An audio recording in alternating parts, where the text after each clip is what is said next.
எங்களின் உயிரோடும் உணர்வோடும் கலந்து வாழுகின்ற அன்பு சொந்தங்கள் அனைவருக்கும் வணக்கம்.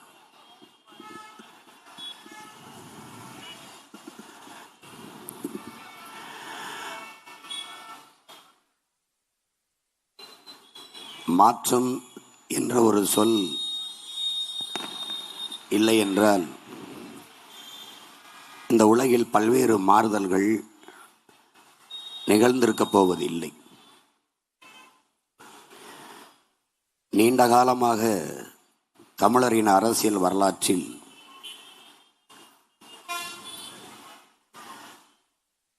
ஊழல் லஞ்சம் பெருத்து உண்மை நேர்மையும் செத்துப்போய்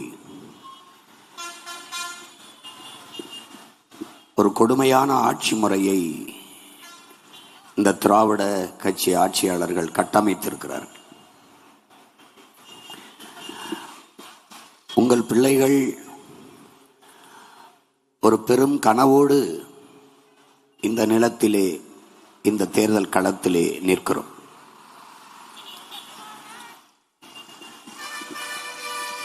ஒரு மகத்தான ஒரு கனவை எங்கள் மனதில் சுமந்து கொண்டு கடந்த 15 ஆண்டுகளாக தமிழ் மண்ணெங்கும் பயணித்து வருகிறோம். எங்கள் கனவு உலகின் முதல் மொழியான எங்கள் தாய்மொழி தமிழ்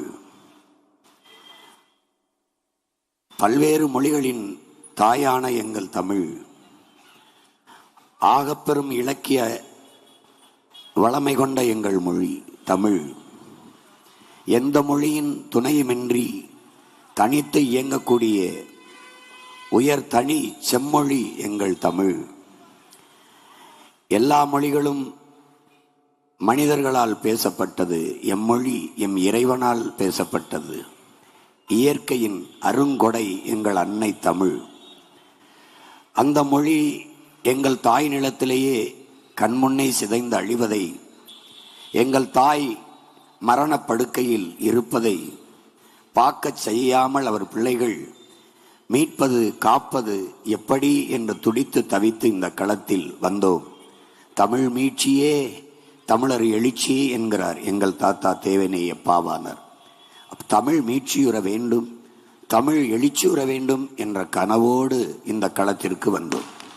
இந்த நிலத்தில் தேர்தலில் நிற்கிற எந்த தலைவராவது, எந்த கட்சியின் தலைவராவது தமிழ் என்றோ, இனம் என்றோ, நிலம் என்றோ, வளம் என்றோ, நீர் என்றோ, காற்று என்றோ, கடல் என்றோ, மரம் என்றோ, மலை என்றோ, மக்களின் நலம் என்றோ எதையுமே பேசப்போவதில்லை, பேசுவதுமில்லை. நீங்கள் கவனியுங்கள். பிறகு இவர்கள் யாருக்கான தலைவர்கள்? இவர்களின் அரசியல் எதற்கான அரசியல்? அரசியல் என்பது தன்னலமற்ற மக்களுக்கு செய்கிற ஒரு தொண்டு, ஒரு ஆகப்பெரும் சேவை. ஆனால் அவர்கள் அதிக லாபம் ஈட்டும் ஒரு தொழிலாக மாற்றி நிறுத்தி இருக்கிறார்கள்.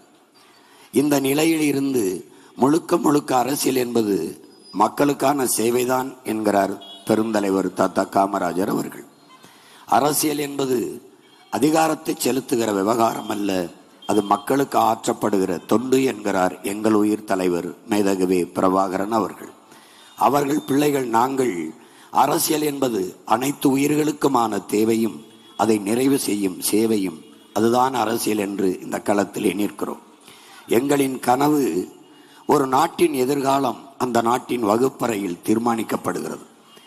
என் நாட்டின் வகுப்பறை அறிவு கருவறையாக இல்லாமல் ஒரு வர்த்தக அறையாக, வியாபார அறையாக மாறி நிற்பதை பார்த்து அதை சகிக்காமல் அனைவருக்கும் சரியான சமமான தரமான கல்வியை கொடுக்க வேண்டும் என்ற கனவோடு களத்தில் நிற்கிறோம். பிறகு உயிர்காக்கும் மருத்துவம், ஏழைக்கொன்று பணக்காரனுக்கொன்று பாகுபாடு இல்லாது மருத்துவம் ஒரு மகத்தான சேவை, அது என் மக்களுக்கு தேவை என்ற நோக்கோடு எல்லோருக்கும் சரியான சமமான மருத்துவத்தை கொடுக்க வேண்டும் என்ற கனவோடு இந்த களத்திலே நிற்கிறோம். நஞ்சில்லாத உணவு, அதுவே நம் கனவு என்ற எங்கள் பெரிய தகப்பன் நம்மாழ்வாரின் கனவை அவர் பிள்ளைகள் சுமந்து நிற்கிறோம். இன்றைக்கு பிறக்கிற குழந்தைகள் புற்றுநோயோடு பிறக்கிறது என்றால், 100 மரணத்தில் 90 மரணம் புற்றுநோயாக இருக்கிறது என்றால், உணவு நஞ்சாகி போனதும், காற்று நஞ்சாகி போனதும், நீர் நஞ்சாகி போனதும் தான் காரணம். உயிர் தேவையாக இருக்கிற இவை 3, காற்றுதான் மூச்சு, காற்றுதான் உயிர். அந்த காற்றை சுவாசிக்காமல் கந்தக தூசியை, துகள்களை சுவாசிப்பதால் புற்றுநோய், நுரையீரல் தொற்று, தோல் நோய், கண்ணெரிச்சல், இப்படி பல்வேறு நோய்கள் வந்து என் மக்கள் மடிகிறார்கள். ஒரு மனிதனுக்கு 422 மரங்கள் தேவை என்கிறது, சராசரியாக 422 மரங்கள் தேவை என்கிறது. ஆனால் ஒரு கார் வெளியிடுகிற நச்சு புகையை கட்டுப்படுத்த 6 மரங்கள் தேவை என்கிறார்கள். நம் நாடு ஒரு மனிதனுக்கு 28 மரங்கள் இருக்கிறது என்கிறார்கள். நாம் எத்தனை பேர் நிற்கிறோம்? எங்கே மரம் இருக்கிறது என்று என் அன்பு சொந்தங்கள் சிந்தித்து பார்க்க வேண்டும். கனடா என்கிற ஒரு நாடு ஒரு மனிதனுக்கு 9500 மரங்களை, சற்றேறக்குறைய 10,000 மரங்களை வைத்திருக்கிறது. நம் நாட்டில் 28 மரங்கள் இருக்கிறது என்று கணக்கில் சொல்லுகிறார்கள். ஒரு கார் வெளியிடுகிற 6 மரங்கள் தேவை அந்த நச்சு புகையை கட்டுப்படுத்த என்றால், எத்தனை கார்கள், எவ்வளவு வாகனங்கள் ஓடுகிறது, எத்தனை மரங்கள் இந்த வீதியில் இருக்கிறது என்பதை அறிவு சமூகம் எண்ணி பார்க்க வேண்டும். அப்படி என்றால் நாம் காற்றை சுவாசிக்காமல் கந்தக தூசியை சுவாசித்துக் கொண்டிருக்கிறோம். உங்கள் பிள்ளைகள் எங்கள் கனவு. எதிர்காலத்தில் எங்கள் சந்ததியினருக்கு, எங்கள் பிள்ளைகளுக்கு நல்ல காற்றை கிடைக்க செய்ய வேண்டும் என்பது எங்கள் கனவு. பிறகு குடிக்கிற நீர், உலக உயிர்களின் உயிர்ப்பாலாக இருக்கிற, உயிர் தேவையாக இருக்கிற அந்த நீர் இங்கே விற்பனைக்கு வந்து விட்டதால் அது குடிக்கிற திறனை இழந்து விட்டது. அது தண்ணீர் என்கிற தரத்தை அது இழந்து விட்டது. தண்ணீருக்கென்று தனித்த உயிர் இல்லை என் சொந்தங்களே. ஆனால் தண்ணீர் இல்லாமல் உலகில் எவ்வுயிரும் இல்லை. தண்ணீருக்கு உள் பல லட்சக்கணக்கான உயிர்கள் இருக்கிறது. அந்த உயிர்கள் தான் பூஞ்சை, காளான், பாக்டீரியா என்கிற சின்ன சின்ன நுண்ணுயிரிகள். அவைதான் தண்ணீரை அருந்தும் போது மனித உடலுக்கு ஆற்றலை பெருக்கி தருகிறது. அதை மினரல் என்கிற பெயரில், சுத்திகரிப்பு என்கிற பெயரில் அந்த நுண்ணுயிரிகளை கொலை செய்து விடுகிறார்கள். அந்த மினரலை கொன்றுவிட்டு மினரல் வாட்டர் என்று அதற்கு பெயரை வைத்து ஏமாற்றுகிறார்கள். தண்ணீரை கடையில் வாங்கி குடித்தால் தாகம் நிற்கும். அந்த தண்ணீரால் மனித உடலுக்கு கிடைக்கிற ஆற்றல் கிடைக்காது. அதனால் உங்கள் பிள்ளைகள் தண்ணீர் விற்பனை பண்டம் அல்ல. ஏன், தண்ணீர் மனித தேவை மட்டுமல்ல, உலக உயிர்களின் உயிர் தேவை. அது காக்கை, குருவி, கொக்கு, மைனா, நாய், நரி, பூச்சி, வண்டு, யானை, புலி, சிங்கம், கரடி, மரம், செடி, கொடி எல்லாவற்றுக்குமான உயிர் தேவையாக இருப்பதால் அந்த தண்ணீர் விற்பனைக்கு இல்லை. ஏன், தாய்ப்பாலை நாம் விற்போமா? தாய்ப்பால் எப்படி விற்பனைக்கு இல்லையோ அப்படி தண்ணீரும் விற்பனைக்கு இல்லை. தண்ணீர் எல்லா உயிர்களுக்கும் கிடைக்க செய்வது எங்கள் கனவு. எங்கள் உறவுகளுக்கு தூய குடிநீரை கிடைக்க செய்ய வேண்டும் என்பது எங்களுடைய கனவு. சுவாசிக்க நல்ல காற்று, படிக்க நல்ல கல்வி, பார்க்க நல்ல மருத்துவம், குடிக்க தூய நீர், நஞ்சில்லாத உணவு, கல்விக்கேற்ற வேலை, வேலைக்கேற்ற சம்பளம், அதை கொண்டு வாழ்கிற பெருமைமிக்க வாழ்வே எங்கள் கனவு. இலவசம் என்பது ஒரு ஏமாற்று, ஒரு வளர்ச்சி திட்டம் அல்ல, வீழ்ச்சி திட்டம், கவர்ச்சி திட்டம். அந்த இலவசம் பெற வேண்டிய ஏழ்மை, வறுமை நிலையில் இல்லாது வாழ்க்கை தரத்தை உயர்த்தி எம் மக்களுக்கு தன்மானத்தோடு தலை நிமிர்ந்து வாழ்கிற ஒரு தற்சார்பு வாழ்க்கையை கொடுக்க வேண்டும் என்பது எங்கள் கனவு. எனவே அறிவார்ந்த பெருமக்கள், என் அன்பு சொந்தங்கள், என்னிலும் இளைய என் தம்பி தங்கைகள், உங்கள் பிள்ளைகள் பெரும் கனவை கொண்டு இந்த நிலத்திலே நிற்கிறோம். உலகத்தில் யாராலும் சுமக்க முடியாத ஒரு கனவை நீ சுமந்து நில். அது உலகத்தின் எல்லாவற்றையும் விட பெரிது என்கிறான் ஆல்பர்ட் ஐன்ஸ்டீன். அப்படி நாங்கள் ஒரு நல்ல ஆட்சி, எங்கள் திருநாட்டில் எங்கள் நல்ல ஆட்சியே என்று எங்கள் தாத்தன் புரட்சி பாவலன் பாவேந்தன் பாரதிதாசன் சொன்ன அந்த புரட்சி வரிகளுக்கு ஏற்ப எங்கள் திருநாட்டில் ஒரு நல்ல ஆட்சி. எப்படிப்பட்ட ஆட்சி? பசி, பஞ்சம், ஊழல், லஞ்சம், கொலை, கொள்ளை, சாதிய இழிவு, தீண்டாமை, கொடுமை, அடக்குமுறை, ஒடுக்குமுறை, பின்னி அடிமைத்தனம், பாலியல் வன்கொடுமை, மத போதை, வள கொள்ளை, இது ஏதுமற்ற ஒரு தூய ஒரு தேசம். புதிய ஒரு தேசம் செய்வோம், மக்கள் புரட்சியால் அதை உறுதி செய்வோம் என்ற முழக்கத்தோடும் பெரும் நோக்கத்தோடும் கனவோடும் இந்த களத்திலே உங்கள் பிள்ளையில் நிற்கிறோம். மொழி இல்லை என்றால் ஒரு இனம் சிதைந்து அழியும். இது பேரறிஞர் அண்ணா என்ற பெருந்தகை பிறந்து வளர்ந்த மண். அவர் அரசியலுக்கு வந்த பிறகுதான் தமிழனுடைய இலக்கியமும் தமிழனுடைய வரலாறும் அரசியல் மேடைகளில் ஒரு மாலை நேர கல்லூரி போல பேசப்பட்டு கற்பிக்கப்பட்டது என்பது யாரும் மறுக்க முடியாது. அதனால் அந்த மகத்தான பெருமகன் மீது நாம் தமிழர் கட்சி பிள்ளைகளுக்கு பெரும் மதிப்பும் போற்றுதற்குரிய வணக்கமும் எங்களுக்கு உண்டு. அதனால் இன்று அவர் பிறந்த மண்ணிலே எங்கே இருக்கிறது? எங்கும் தமிழ், எதிலும் தமிழ் என்ற முழக்கத்தை முன்வைத்தார்கள். வீழ்வது நாமாக இருந்தாலும் வாழ்வது தமிழாக இருக்கட்டும் என்ற முழக்கத்தை முன்வைத்தார்கள். இப்போது வீழ்வது தமிழாக இருந்தாலும் வாழ்வது நாமாக இருக்கட்டும் என்கிறார்கள். இந்த கடைத்தெருவை என் அன்பு சொந்தங்கள், என் முன்னால் நிற்கிற என் பிள்ளைகள், என் பேச்சை கேட்கிற என் அன்பு சொந்தங்கள் கவனிங்கள். எந்த இடத்திலேயாவது என் தாய்மொழி இருக்கிறதா என்று பாருங்கள். தமிழில் எழுதியிருப்பார்கள் ஆங்கிலத்தை எழுதியிருப்பார்கள் தமிழ் எழுத்துக்களில். ஆங்கிலத்தை தமிழில் எழுதுவார்கள், தமிழை ஆங்கிலத்தில் எழுதுவார்கள். இப்போ இல்லாட்டி எப்போ என்பது தமிழ் உச்சரிப்பு. ஆனால் எழுத்து IPPO இப்போ இல்லாட்டி ILL இப்படிதான் போட்டு எழுதுவார்களே ஒழிய, இதுதான் இவர்கள் கடைபிடிக்கிற இருமொழி கொள்கை. என் சொந்தங்களே, எந்த இடத்திலேயாவது திரும்பி பாருங்கள். சொர்ணா கேப், ஹோட்டல் சொர்ணா கேப் தமிழ் எழுதியிருப்பாங்க, ஆனால் உச்சரிப்பு ஆங்கிலம். அங்கே பார்த்தீர்களா SK silks textiles readymades, Tamil எழுத்து உச்சரிப்பு ஆங்கிலம். இதுதான் புது மொழி தங்கிலீஷ். தமிழோடு சமஸ்கிருதம் கலந்து 1800 ஆண்டுக்கு முன்னாடி கன்னடம், தமிழோடு சமஸ்கிருதம் கலந்து 1600 ஆண்டில் தெலுங்கு, 15ஆம் நூற்றாண்டில் மலையாளம் என்கிற மொழி இல்லை. 500 ஆண்டுக்கு முன்னாடி தமிழோடு சமஸ்கிருதம் கலந்தி சோரை சாதம் என்றோம், மகிழ்ச்சியை சந்தோஷம் என்றோம், வணக்கத்தை நமஸ்காரம் என்றோம். சேரப்பாட்டனின் பிள்ளைகள் மலையாளியாக நின்றார்கள். பிறகு துளு. இப்படி தமிழோடு சமஸ்கிருதம் கலந்து பெருத்த ஒரு மூத்த தேசியனம் சிதைந்து அழிந்தது. இப்போது தமிழோடு ஆங்கிலம் கலந்து தெலுங்கர்கள், கன்னடர்கள், மலையாளிகள், துளுவர்கள், நாம் தமிங்கிலர்கள். தமிழ் செத்து, தமிழர் என்கிற இனம் செத்து, தமிங்கிலர் என்ற ஒரு இனம் இந்த நிலத்தில் பிறந்து வாழ்ந்து கொண்டு இருக்கிறது. இப்போது என் அன்னை தமிழை மீட்டு தூய தமிழர் தேசிய இனம் படைக்க, தமிழினத்தை படைக்க துடித்து நிற்கிறோம் உங்கள் பிள்ளைகள். வேண்டாம், தமிழ் வேண்டாம், தங்கிலீஷே போதும் என்றால் எங்களுக்கு நீங்கள் ஓட்டு போட வேண்டாம். இல்லை, அன்னை தமிழ் அழியாது காக்க வேண்டும், மீட்க வேண்டும் என்ற எண்ணம் இருந்தால் உங்கள் பிள்ளைகள் எங்களுக்கு வாக்கு தந்து வெற்றி பெற செய்யுங்கள். இந்த களத்திலே வேட்பாளராக நிற்கிற என் அன்பு தங்கை வெற்றி செல்வி அவர்கள் யார் என்று அறிவீர்களா? முத்தமிழ் காவலர் நம்முடைய தாத்தா கியாபே விஸ்வநாதம் அவர்கள் பேத்தி, அவருடைய பேத்தியார், அவருடைய வாரிசு.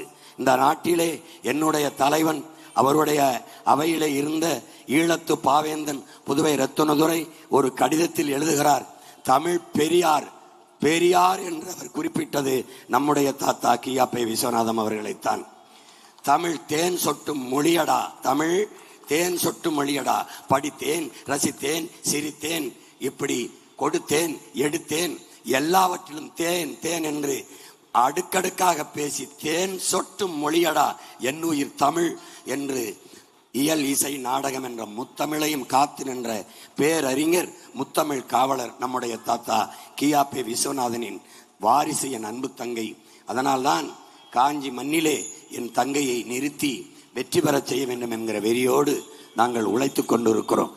என் அன்பு சொந்தங்கள், என் அருமை உடன் பிறந்தார்கள், பேரன்பு மிக்க என் பெற்றோர்கள், பெருங்கனவோடு நிற்கிற உங்கள் பிள்ளைகள் எங்களுக்கு வாக்கை தந்து இந்த நாட்டை நல்ல நாடாக, உலகத்தின் தலை சிறந்த நாடாக, கல்வி சிறந்த நாடாக, நம்முடைய பாட்டன் பெரும்பாவளன் பாரதி கல்வி சிறந்த தமிழ்நாடு, புகழ் கம்பன் பிறந்த தமிழ்நாடு, வள்ளுவன் தன்னை உலகினுக்கே தந்து வான்புகழ் கொண்ட தமிழ்நாடு என்கிறான். ஆனால் கல்வியில் சிறந்த தமிழ்நாடா என்று அறிவு சமூகம் ஆய்ந்தறிந்து பார்க்க வேண்டும். கல்வி சிறந்த தமிழ்நாடாக மாற்ற காவிரி, தென்பண்ணை, பாராறு, தமிழ் கண்டதொரு வையை பொருணை நதி என மேவிய பல ஆறு ஓட திருமேனி செலுத்த தமிழ்நாடுங்கிறான். இதுல எந்த ஆறாவது உயிரோடு இருக்கான்னு முதல்ல பாரு. எல்லாம் போய்விட்டது, உனக்கு எல்லாம் போய்விட்டது. மொழியை இழந்தாய், இன உணர்வு மான உணர்வை இழந்தாய், உன் வரலாற்றை மறந்தாய், உன் வழிபாட்டை துறந்தாய், எல்லாவற்றையும் இழந்தாய். உன் நிலத்தை இழந்தாய், அதன் வளத்தை இழந்தாய், அதனால் பலத்தை இழந்தாய். உன்னிடத்தில் உன் வணிகம் இல்லை, உன்னிடத்தில் உன் கல்வி இல்லை, உன்னிடத்தில் உன் வர்த்தகம், உன்னுடைய உணவகம் இல்லை, உன்னிடத்தில் மருத்துவம் இல்லை, எது ஒன்றும் உன்னிடத்தில் இல்லை. நீ தாய் நிலத்திலே அடிமை. உன் அன்னை மொழியில் படிக்க எழுத பேச படித்தால் வேலை எந்த நிலையில்லாது இருக்கும்போது நீ உலகத்தில் கீழான அடிமை. இந்த நிலையை மாற்ற நமக்கு இருக்கிற ஒரே ஒரு வாய்ப்பு தான் இந்த தேர்தல். இந்த தேர்தல் ஒரு நாள் இந்த நிலைமைக்கெல்லாம் மாறுதல் உண்டு, அதற்கு தேர்தல் உண்டு என்று ஐயா எம்ஜிஆர் அவர்கள் பாடிய பாடல் வரிகளைப் போல அதற்காக இந்த மாறுதலுக்கான தேர்தலாக என் அன்பு சொந்தங்கள், என் அன்பு பெற்றோர்கள், என் அன்பு உடன் பிறந்தார்கள் இந்த தேர்தலை பார்க்க வேண்டும். வழக்கமான தேர்தலை போல பணத்தை வாங்கினோம், வாக்கை செலுத்தினோம் என்று கடந்து நடந்து நீங்கள் போக முடியாது. இதில் வரலாறு உங்களுக்கு கொடுத்திருக்கிற பெருங்கடமை, காலம் நமக்கு கையெழுத்திருக்கிற ஒரு கடமை என்பதை, பொறுப்பு என்பதை உணர்ந்து நீங்கள் வாக்கு செலுத்த வேண்டும். நீங்கள் செலுத்துகிற ஒவ்வொரு வாக்கும் நம் மொழி காக்கும், இனம் காக்கும், நம் மண் காக்கும், மானங்காக்கும், நிலம் காக்கும், வளங்காக்கும், எதிர்கால நம் தலைமுறை பிள்ளைகளின் வாழ்க்கையை காக்கும் என்கிற எண்ணத்தோடு உங்கள் வாக்கை செலுத்துங்கள்.